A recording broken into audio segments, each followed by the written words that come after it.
All right, so we're actually very pleased to have Karen Jackson here. She's the Virginia Secretary of Technology. She serves as the Secretary of Technology of the Commonwealth. Prior to her appointment, she served as the Commonwealth's Deputy Secretary of Technology and Vice President of Broadband Programs for the Center of Innovation Technology. A bit of a mouthful. Ms. Jackson serves as a Senior Advisor to the Governor on technology matters, including innovation, data analytics, telecommunications, cybersecurity, and unmanned systems. She's also responsible for overseeing the Commonwealth IT's infrastructure. As Secretary, she's responsible for policy and legislative initiatives, as well as developing programs to facilitate innovation, entrepreneurship, technology, development, and adoption. She also serves as the Virginia lead for the Mid-Atlantic Aviation Partnership and is the co-chair of the Virginia Cybersecurity Commission. Wasn't too bad. All right, better. Well, with that, if we could please welcome Karen to the stage, I'd appreciate it. Thank you.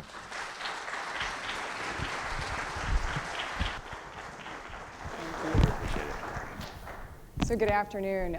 We have about 50 minutes together, so I don't like to hear myself talk for 50 minutes. So if you have questions as we go along, please let me know. Just throw a hand up and we'll take it.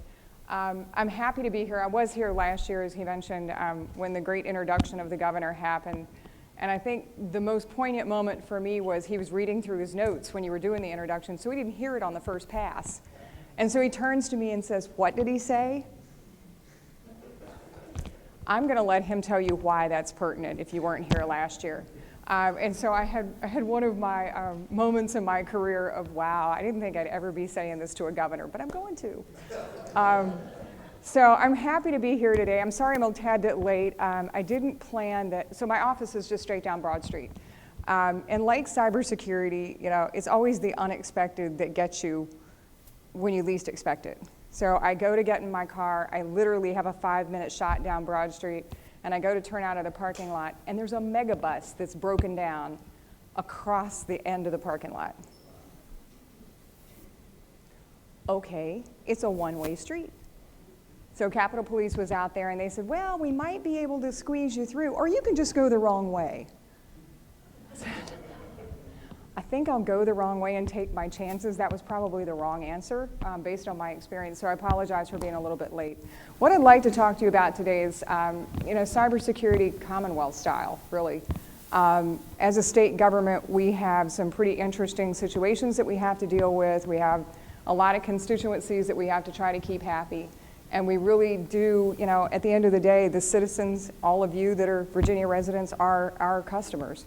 And so we have a lot of work to do to stay ahead of the mobile apps that you want to have. I know, government doesn't ever move as fast as private business, but we try to stay up on current trends and try to keep moving into mobile environments and other online ways for you to communicate with us that we hear a lot that you want. And so with that, let me just give you a little bit of perspective. I have 100,000 state employees that ride my network every day. We have a unified contract with Northrop Grumman that's been in place since 2006. So a unified, we took all of our architecture, everything from phones, peripherals, Blackberries, printers, network, laptops, everything, and put it on a unified enterprise network back in 2006, 2007. It was a great move in 2006 or 2007, but I think if you think about a now 13-year-old IT contract, it's a little bit of a long time. Think about all the things that have come into being since 2006. And you think about a contract where you're trying to keep up with that. And it's been daunting. It's been great for us because we could never have afforded to upgrade the infrastructure. But at the same time, life has moved on. And so we have struggled we do a lot with BYOD, we do a lot of other things to try to make up for the fact that we are in this contract for a few more years. So that's 100,000, 89 state agencies that are on the network. An enterprise contract. I don't control apps. I only control the enterprise piece of the network. We do provide security standards and security, actually a shared services center now thanks to the governor and the General Assembly. But there's a lot of holes out there that I can't control. And so my day-to-day sleep is pretty limited. We had an outage about a week ago at the DMVs. I'm sure some of you may have been at the DMV and tried to get your license renewed or conduct a transaction. Fortunately, that was not a cyber attack. That was a piece of hardware that failed. But every time something like that happens, the first question we ask ourselves is not only why, but was it something malicious and was it something related to cyber? Instead of that used to be the last question you ask. That was kind of the last thing you start of. Now it's all flipped around. And that's really the first question we ask ourselves. Fortunately, it wasn't. A piece of hardware failed, as it will. But when you consider all of the vectors that we have, we intersect with localities, we intersect with our citizens, we intersect with our agencies, we intersect with municipalities in a regular way through social services, departments of health. We have a lot of points of entry for bad actors. And it's very, very difficult for us to secure all of those things because we don't control all of those things, just like many of you don't. My biggest fear is that I have one employee who clicks on a phishing email that contains ransomware, malware, something that's going to get into the network. We do have the ability to contain them, but if you look at South Carolina, you look at Utah, you look at some of the other state hacks, I am literally one employee mouse click away from a disaster. That keeps me up. That's a lot of pressure because when we go down, your services go down. When your services go down, you're not happy. We've seen that before, and that's what we try to prevent. We also have a lot of personally identifiable information, as you can imagine. Tax records, birth records, death records, health records, you name it. A lot of it comes to the state. And so we have to be just uber diligent about the way that we protect our data. One of the things that was most astounding for me when we came into office, we're now about 19 months away from the end of our term. So Virginia's still a one governorship. We get 1 4-year crack at this. We're going into the last part of this. The thing that astounded me most when I took over, even having been a deputy, was that we only had about 33% of our agencies that had completed a security audit.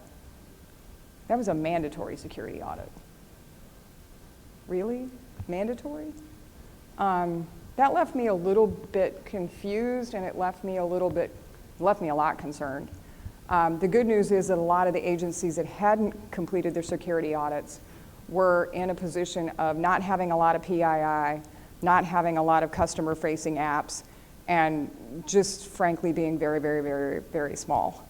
And so that gave me a little bit of comfort until we could find ways to get through that process. So sometimes the political process is really criticized of not taking a linear path from problem definition to solution, or it's accused of being, just so Neanderthal and bureaucratic you can't get anything done. That's one area that we feel like in cyber, first of all, everybody knows it's an issue. There's not anybody around that hasn't heard of the OPM hack. They haven't been affected by Target. They haven't been affected by something that's hit. I've been hacked a couple of times. One was a health record attack. The other one was OPM. I had applied for a job with the federal government. And once you've been touched by that, and I love the letters they send that say, congratulations, you now get to monitor your credit for a year. I didn't do this to me.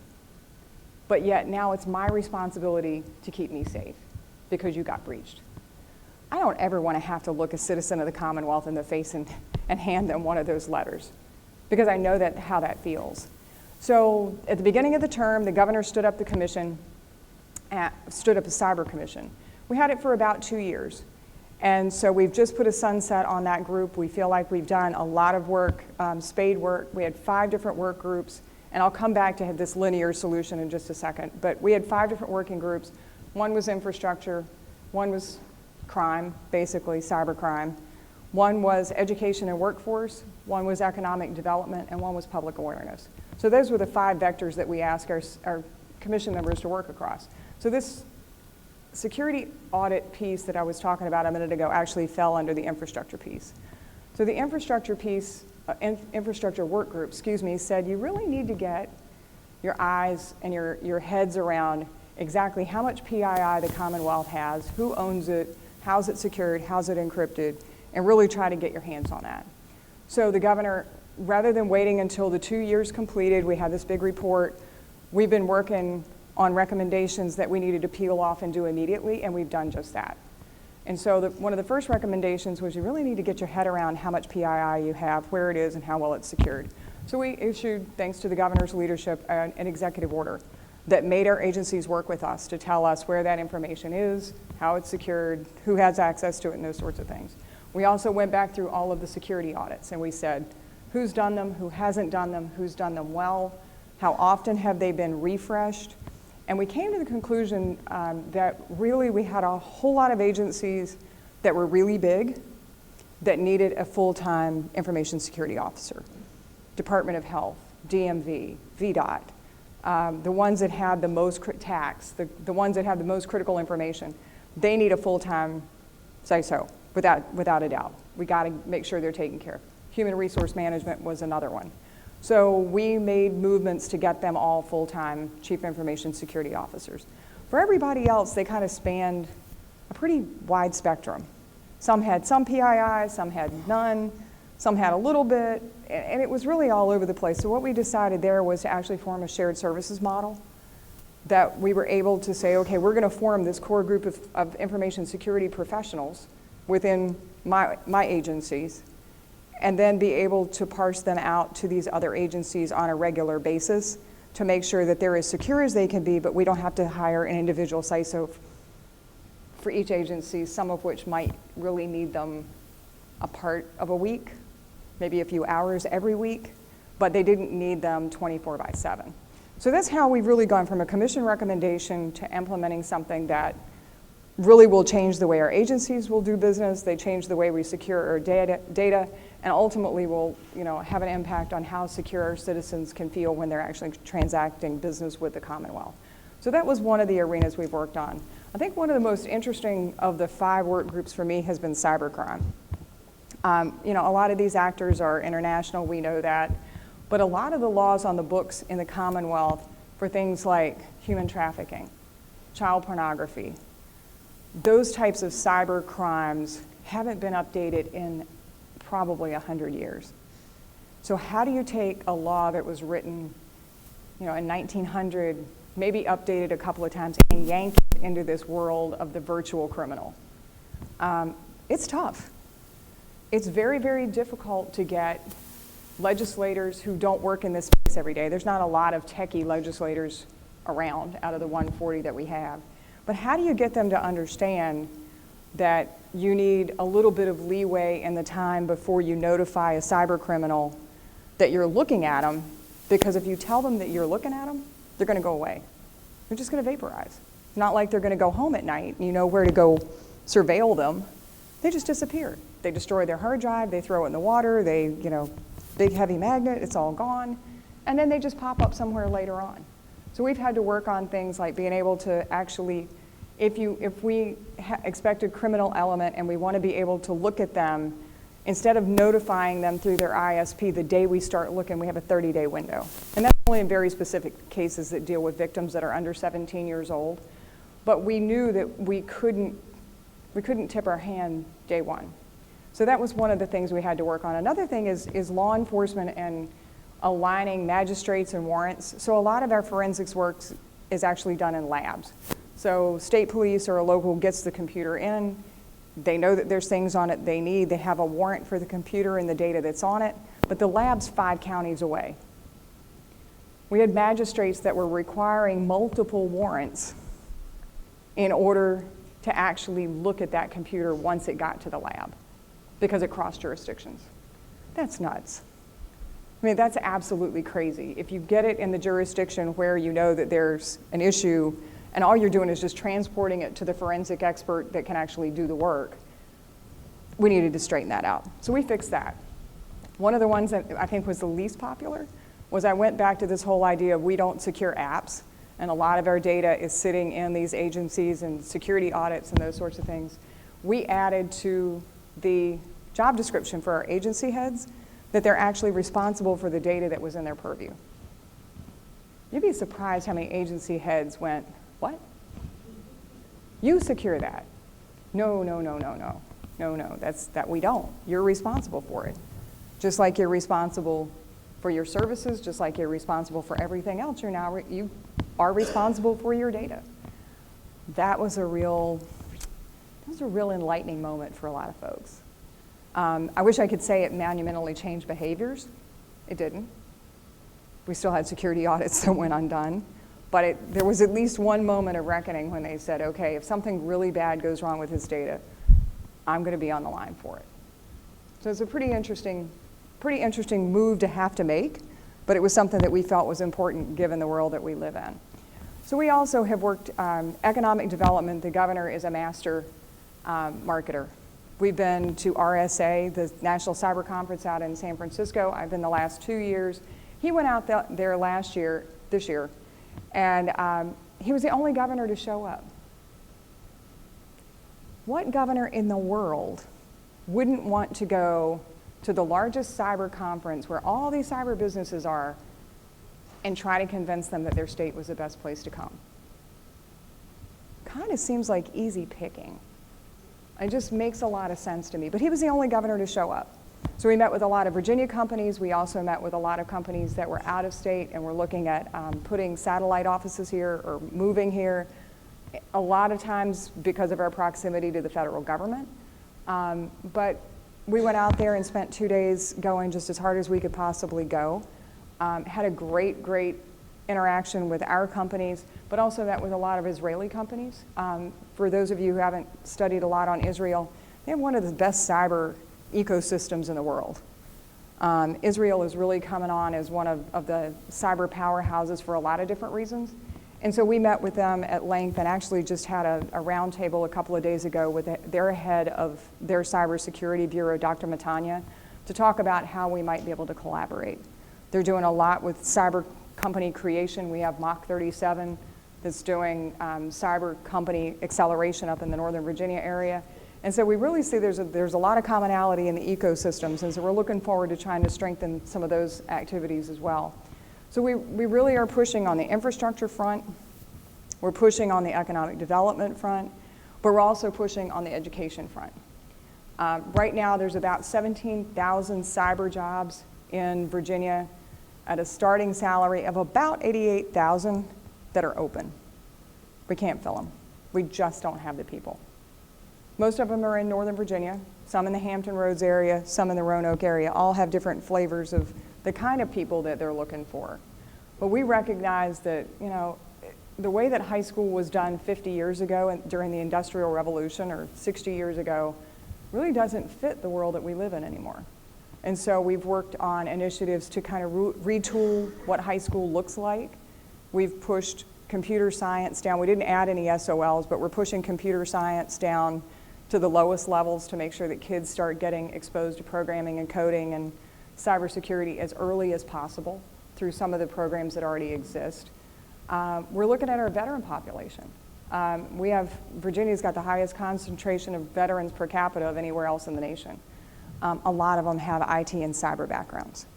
We have a lot of military cyber assets in the Commonwealth. And those folks, when they separate, whether they retire or whether they just separate after their tour of duty, are looking for jobs. We want them to stay here because we need their talents and we need their help to fill these 17,000 jobs. The cyber companies aren't going to go where there aren't people to fill the jobs. We have regular conversations with Palo Alto and FireEye and Cisco and Microsoft and Amazon Web Services, and they are all putting a heavy emphasis on the recruitment of veterans. So if there's any veterans in the room, first, thank you for your service. But if you are looking for credentials, I would highly encourage you to look into the programs that those folks offer.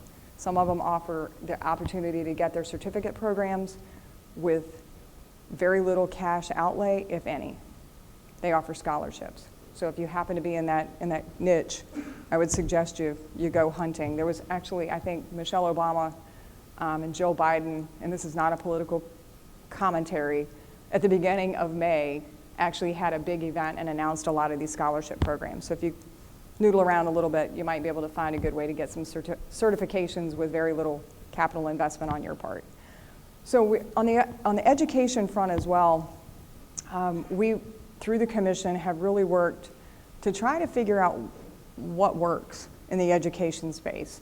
If you talk to industry, we try to grab the kind of input that they want in a new employee.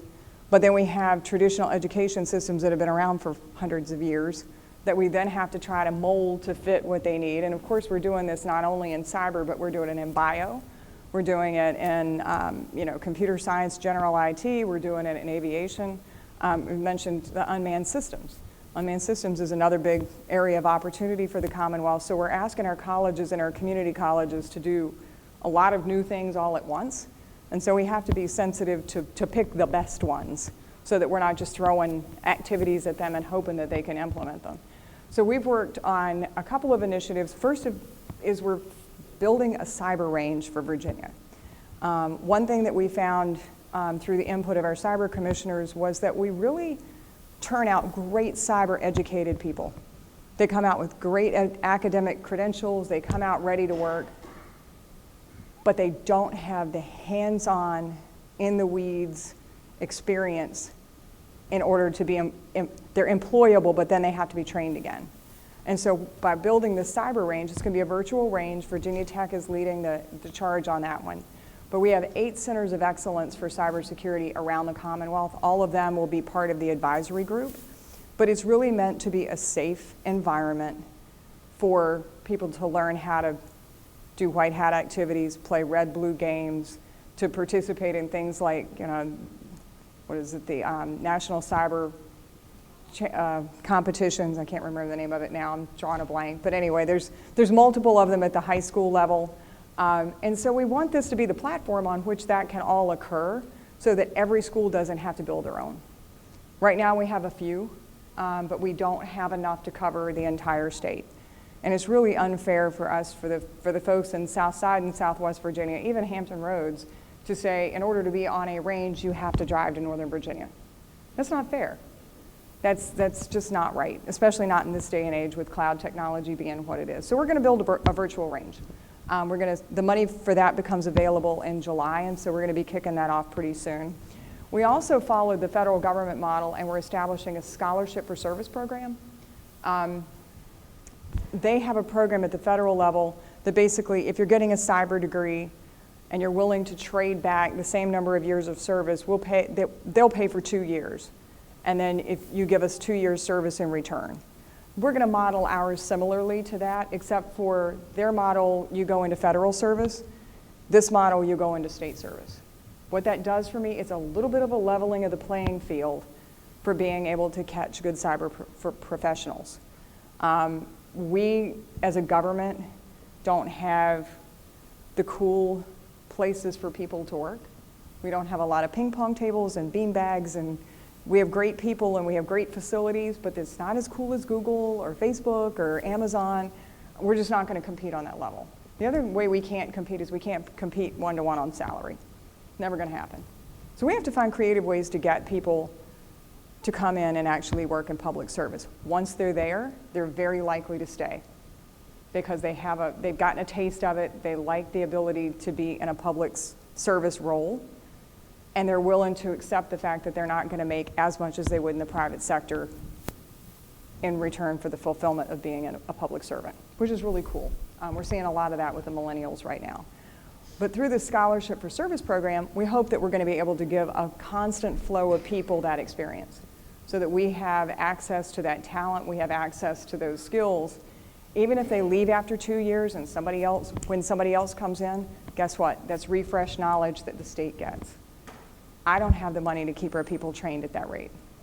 So this is a great way for us to be able to get the talent and keep our knowledge base as current as we possibly can by bringing new people in all the time.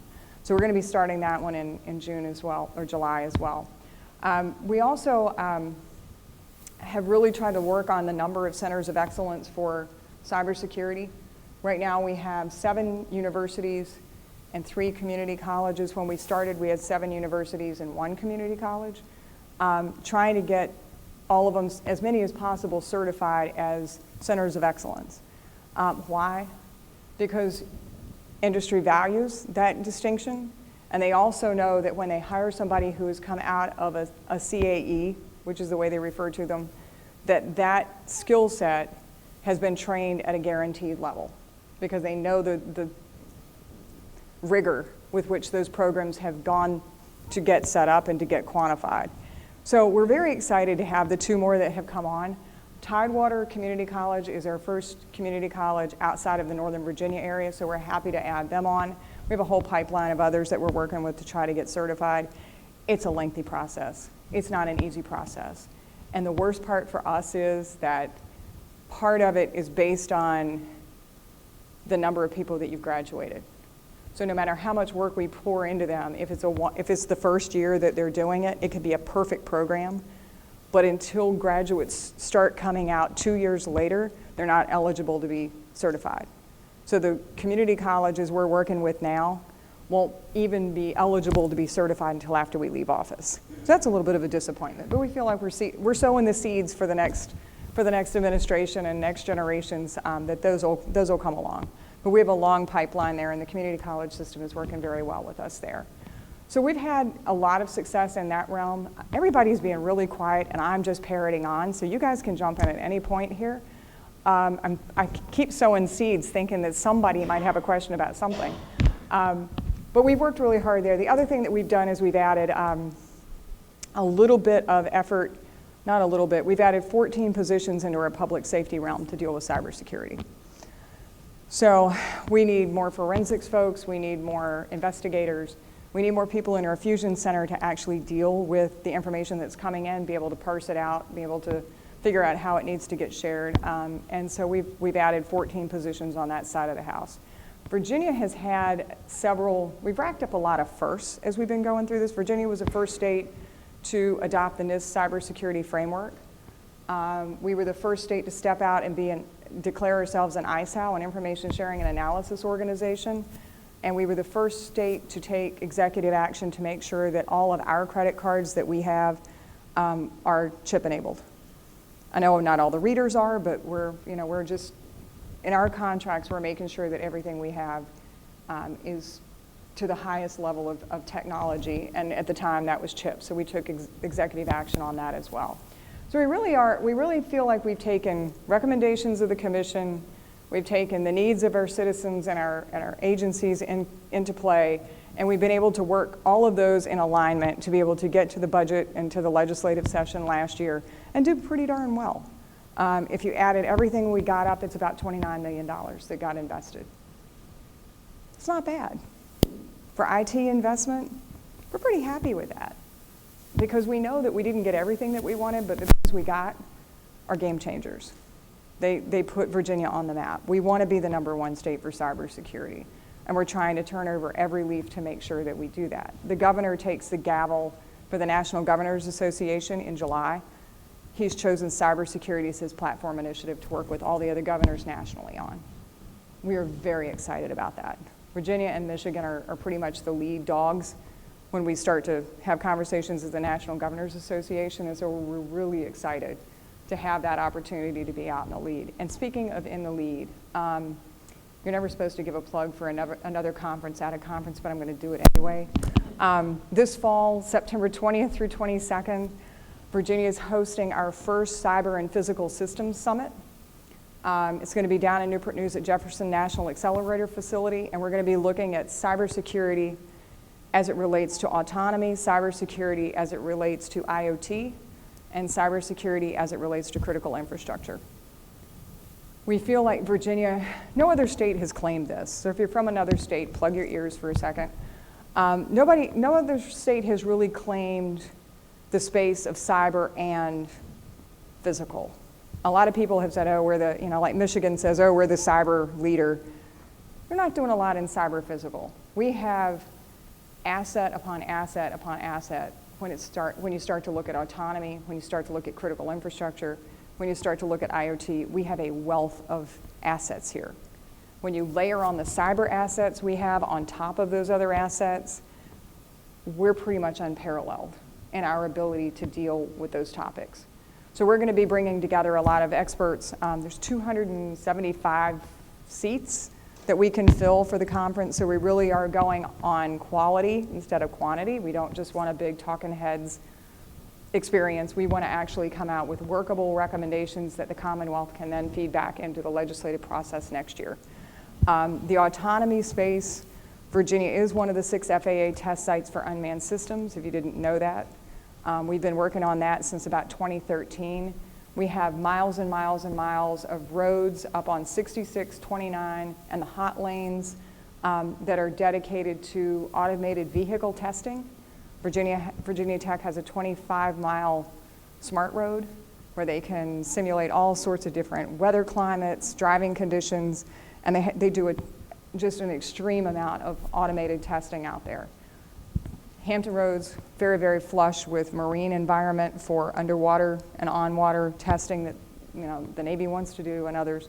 And so we feel like we've got a really good space with autonomy, IoT, and then the critical infrastructure with Dominion. We have nuclear facilities here. And so we're going to work really hard when we keep all of these other balls in the air and we start to implement all these things we got money for. We're going to keep pushing the Commonwealth forward to make sure that we really are not standing still. Cyber's not standing still. We're not standing still. We want to make sure that Virginia is looking toward cyber physical systems as the next realm of things that we can do. We did a smaller conference about a year ago where we actually hacked a Virginia State Police car. That was a little dicey. We had MITRE and UVA and some of the other groups involved. It was a whole consortium that had been working on demonstrating the potential for cyber hacks on first responders. And so they decided, they came into my office one day and said, hey, we got this great idea for you for this unmanned systems little conference we were doing. I said, what's that? They said, we're going to hack a Virginia State Police car. I fell out of my chair and said, does the state police know about this? And they said, yeah, we got the car from them. Everybody's great. So I took a deep breath and said, fine, let's do it. Everybody's on board. We'll make it happen. We did it. About 2 days before the conference, my phone rings. They said, Ford is on the line for you. I said, wow. Did somebody forget to call them? Of course, it was a Crown Vic that we were going to hack 2 days later. And so I said, I'm not sure I want to return that call until like 3 days from now, but I probably should. It was very interesting. It was exactly the opposite. They were so excited that we were doing this research. They were so excited that we were going to do this demo to start to bring attention to the fact that there are vulnerabilities. They are working on vulnerabilities. And this is not one of those hair on fire things. It's an awareness issue, and it's things that we have to deal with for the future. So fast forward, that went very well. Fortunately, everything was fine. Fast forward to about a month ago when I got a call from a fleet. I didn't even know there were magazines about managing fleets. So I got a call from this woman who says, I want to talk to you about the experience that you had with the hacking of the state police car. I thought, golly, okay. I didn't realize that we had made it into the national fleet publication realm. But she was very interested in the experiences that we had had. She was very interested in the research and how it had continued beyond just that one little demonstration that we did. And so we were able to put them in touch with DMV. We were able to put them in touch with state police and some of the prime investigators that had been from UVA. And she emailed me back a couple of weeks later. She said, this is going to be the best article ever. She said, because we are so excited that we can put a perspective around it. It's not something that we need to panic about, but it's always nice to know that there's a state that's looking forward. And that's what we always want to be doing. We want to be looking forward. As I said, we've had a lot of firsts in cybersecurity. We've had some firsts in unmanned systems as well. Virginia was the home to the first humanitarian package delivery in the world by a UAV, and it happened in Southwest Virginia.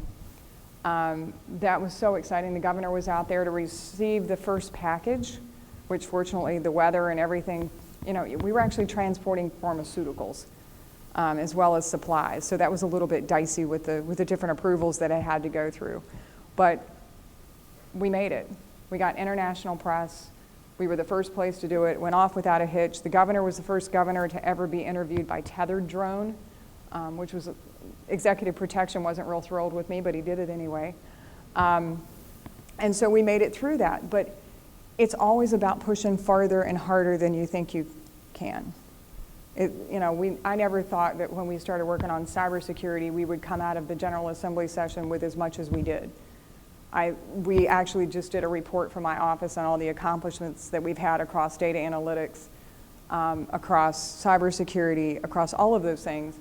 And it really has been amazing to see just in the 2 years how things have progressed. For our data analytics side, we just put out an executive order 2 weeks ago that had been a long time in the making to really come up with a full-blown data strategy for the entire Commonwealth. And we gave them 4 months to do that.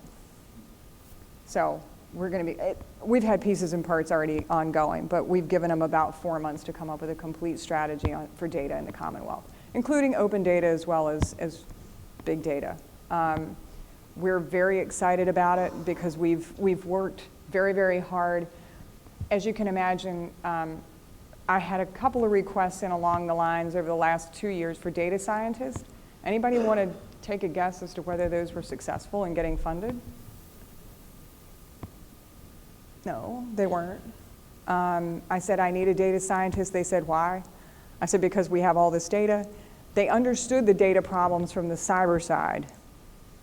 They weren't looking at it from the efficiency side, from the effectiveness side, from the myriad of webs that could be drawn. And there's a lot of laws around how we can share information between agencies and those sorts of things. That was one of the biggest things that I found that agencies hid behind. It's very easy to say, I can't do that because there's a law that says. I don't know if there's a law that says that or not. But it's easy for people to jump behind a door just because the door's there. And so we said, okay, we're going to cut through the doors. We're going to find out where the real restrictions are. We're going to find out where the real opportunities are. And we're going to do the strategy. So that's what we're doing. We're going to, recommendations are due in October, and we're going to hopefully move on. The one thing I'll add to that is over the last 2 years, because we couldn't get these data scientists, we've actually, VCU has been an amazing partner with us, along with a couple of others, to have their students embed with our agencies as projects. Because I see people laughing in the front row, because we need that kind of involvement. We need that kind of talent. We need that kind of I guess we've had varying degrees of success based on some of the smiles I'm seeing down here on the front row.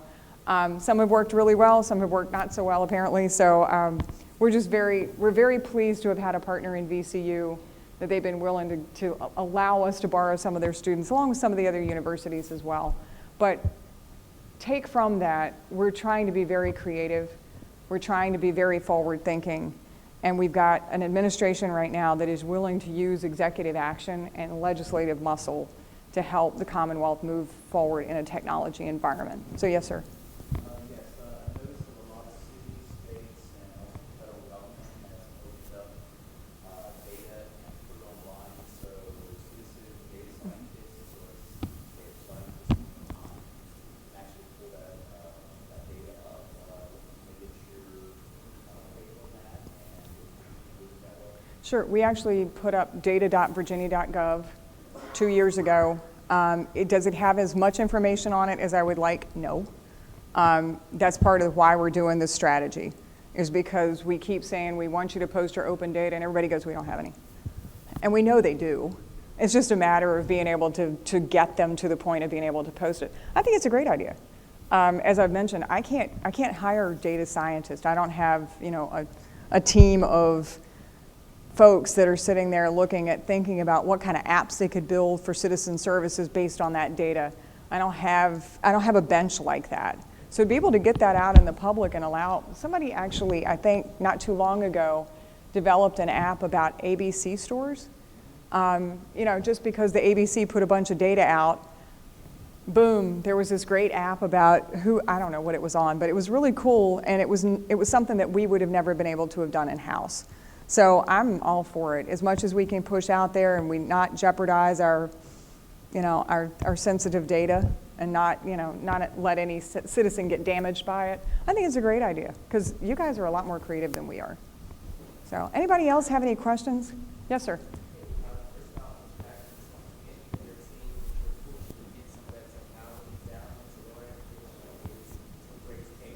Thank you.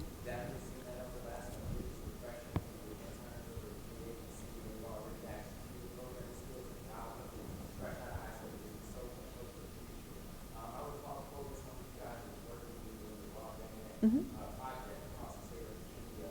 And I know there were a lot of obstacles there, with a lot of stuff that I was for three-time Tidewater and Comcast. The first question is, are they still pushing broadband across the state and working with those big-time ISPs to subsidize the network? Second one is, would you ever consider something like Google Apps for government, like statewide only, to allow that? Yeah, let me take that question in half. So thank you for the plug for broadband. I should have remembered. So we have had over the years, a lot of work we've done in broadband. We have a community-based toolkit. Basically, the large providers, is anybody here work for Verizon or Comcast or anybody? I have to be careful, just in case. Those guys have built about as far as they're going to build without federal subsidy. I mean, the cable companies are still doing some building. Verizon has turned down a ton of what they call CAF money, which is federal build-out money. Virginia had a significant amount of CAF money that was allocated to it that Verizon did not accept. CenturyLink did accept it, along with, I think it's Fairpoint or one other teeny tiny little provider in the southern part of the state. So we know that they're pretty much where they're going to be from an incumbent standpoint. What we're trying to do and have been trying to do is pull down as many barriers to deployment as we can. So we worked with VDOT on rights of way. We worked on, can we co-locate stuff on state towers and on state buildings, and really try to just take down as many barriers on the capital side of the house as we can for the big guys.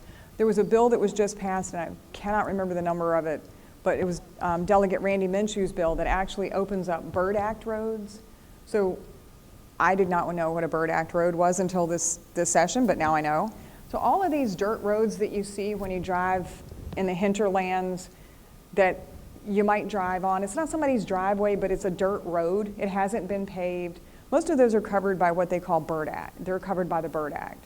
So the bill actually allows the providers to get in those roads. So what happens is, instead of having a paved road like this and a paved road like this, and you need to provide services somewhere here, and there's one of these dirt roads, instead of having to go from, somewhere else to try to build back to this house, you can go down their dirt road and have access to it. And so for some of these communities that are down these really windy roads, but these dirt roads basically traverse it kind of as the crow flies, they'll be able to actually build infrastructure under those Bird Act roads and deploy services a whole lot more cost effectively than going on the main roads. So that was a big deal. That was a big deal to the cable companies. We're hoping that will facilitate them building some infrastructure out pretty quickly. The other thing that we've done, and providers didn't like this, was there's currently a broadband crowdsourcing opportunity online right now. It's called RU Online VA.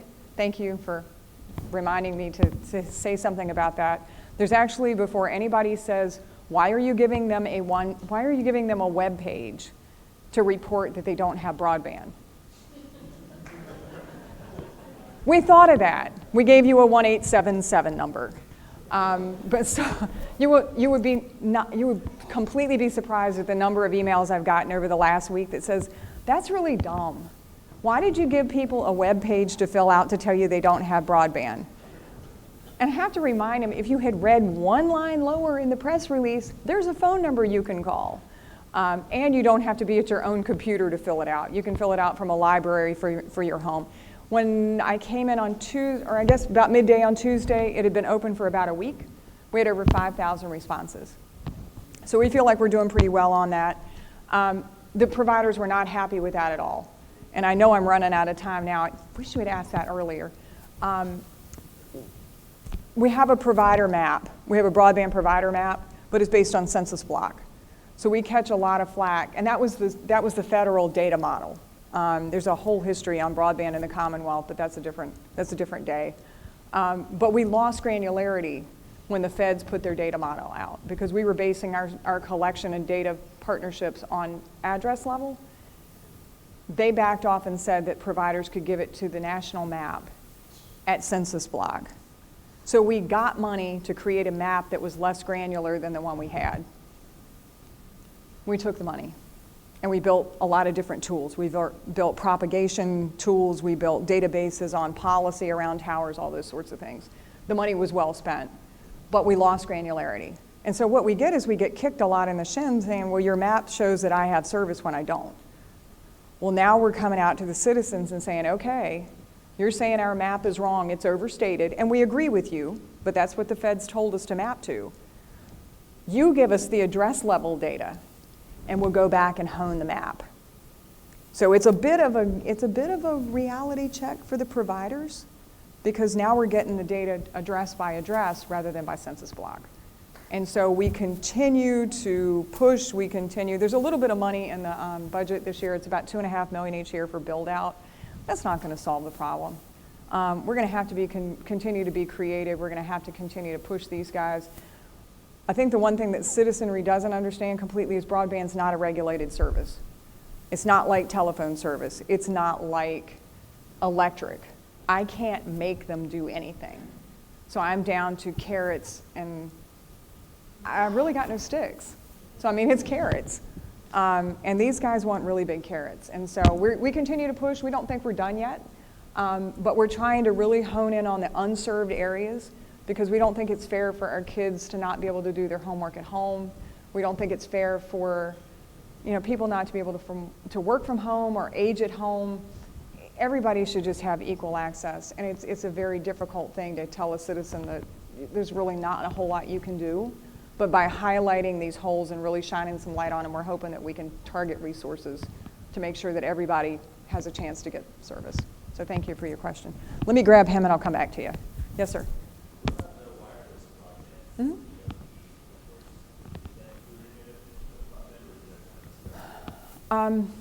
Yes and no.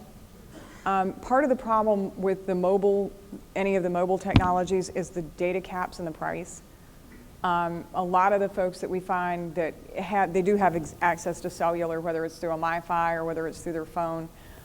For kids doing homework, phones are not exactly the best medium to be able to do that, so we prefer to be able. We really want people to have options. If they need it and they can use it on a phone, that's great.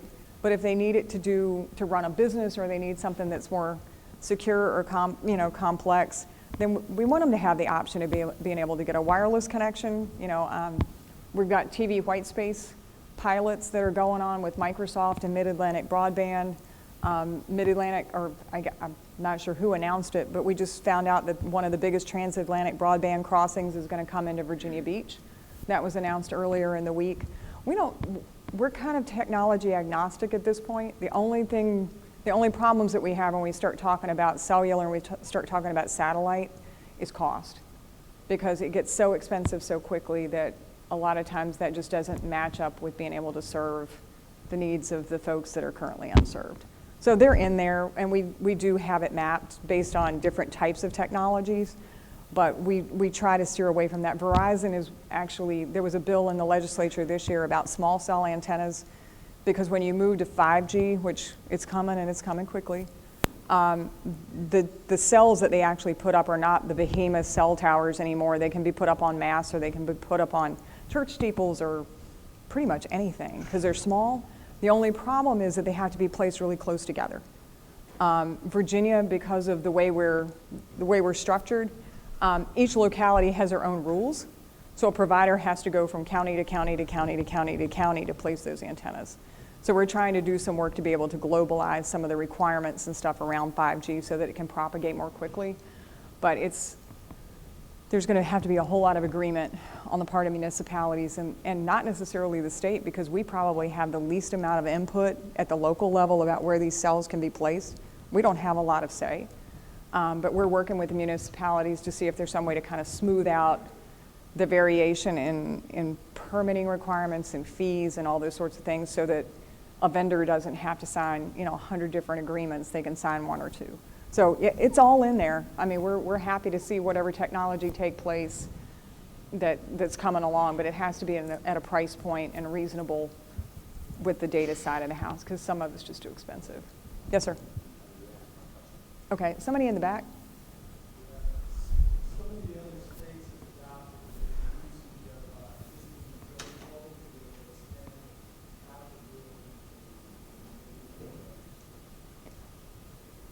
Did you, on the rural electric poles, is that what you're saying?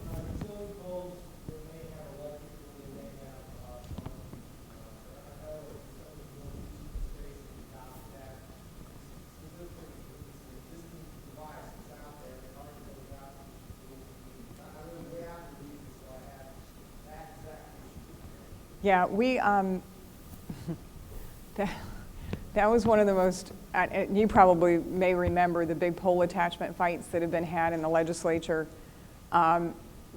Very quickly, we have municipal electrics, and we have like incumbent electrics like Verizon and Dominion and AEP, the bigger providers. Those type providers, the bigger ones, are actually, the per pole attachment cost is governed by a formula at the federal level. So they can only charge so much per pole for you to attach anything to them.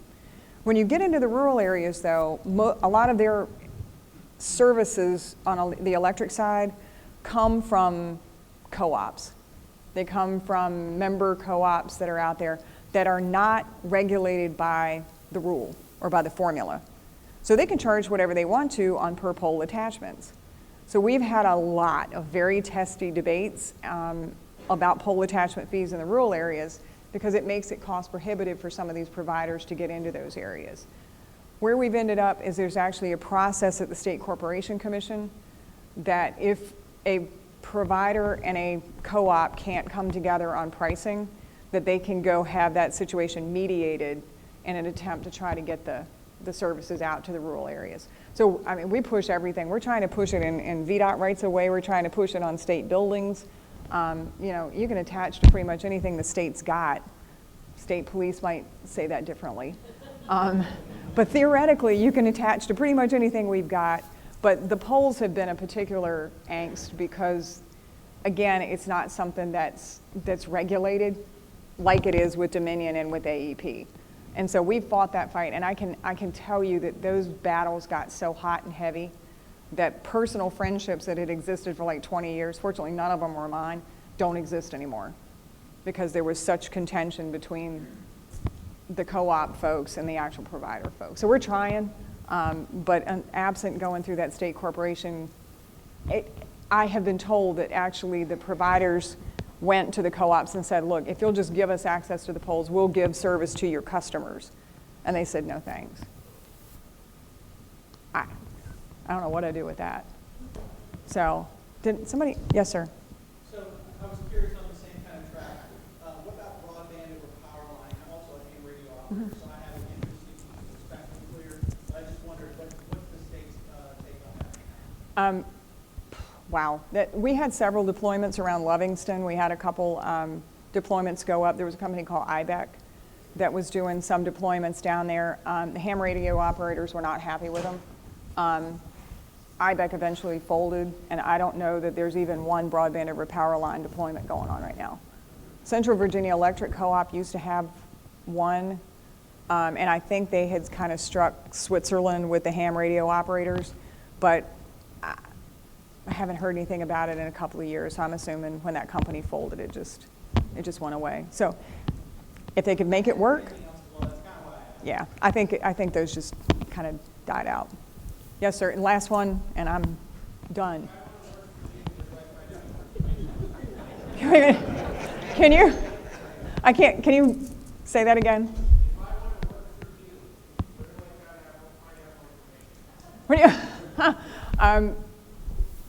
There's a couple of different ways. First of all, I give you my card and you can drop me an email. That's probably the most direct way. All right, I've run over when I thought I wasn't going to fill it up. So thank you for being here. Thank you for having me here. Have a great weekend.